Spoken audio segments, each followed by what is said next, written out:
Oke, assalamualaikum warahmatullahi wabarakatuh. Kembali lagi di video pembelajar. Jadi saya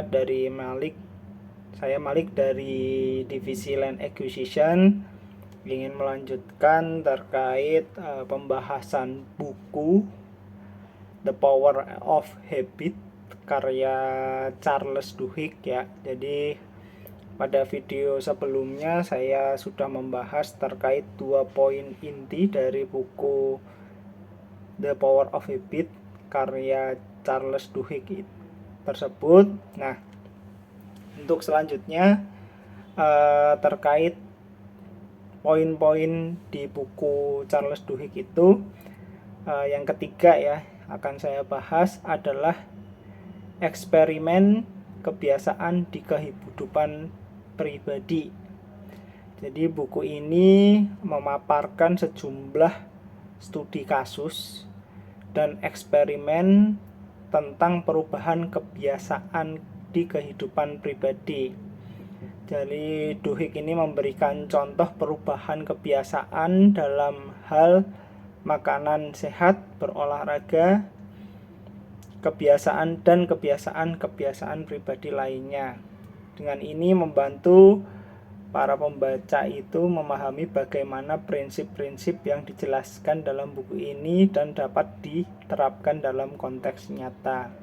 Nah, dalam contohnya itu Charles Duhigg memberi contoh kita itu dalam eksperimen kebiasaan itu wajib menentukan waktu yang tetap untuk berolahraga setiap hari selama sebulan. Jadi harus kita tentukan kapan waktunya. Misalkan di pagi hari setelah subuh, kita wajib konsisten setelah subuh itu untuk berolahraga setiap harinya.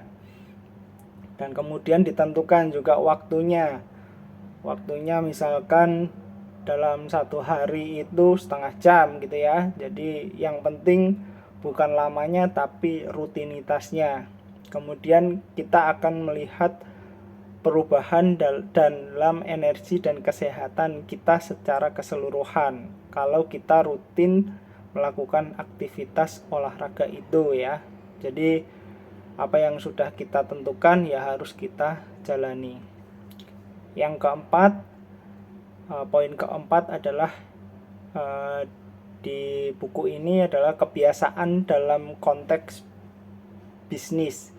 Jadi Duhigg ini membahas bagaimana kebiasaan itu berperan dalam dunia bisnis, termasuk di perusahaan besar.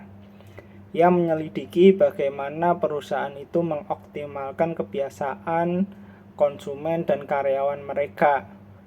Pemahaman ini dapat digunakan untuk merancang perubahan positif dalam budaya pekerjaan dan kinerja.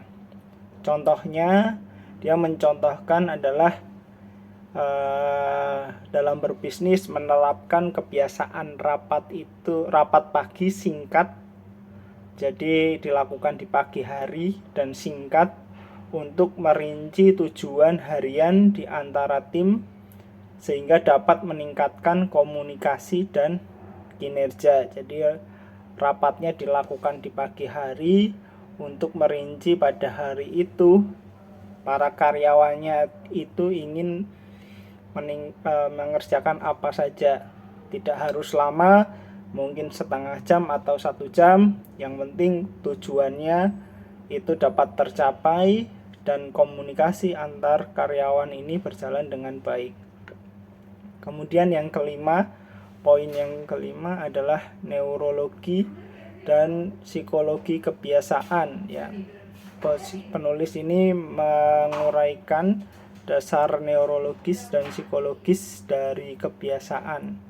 Duhigg ini menjelaskan bagaimana otak membentuk dan memperkuat kebiasaan serta mengapa reward memainkan peran kunci dalam membentuk pola kebiasaan.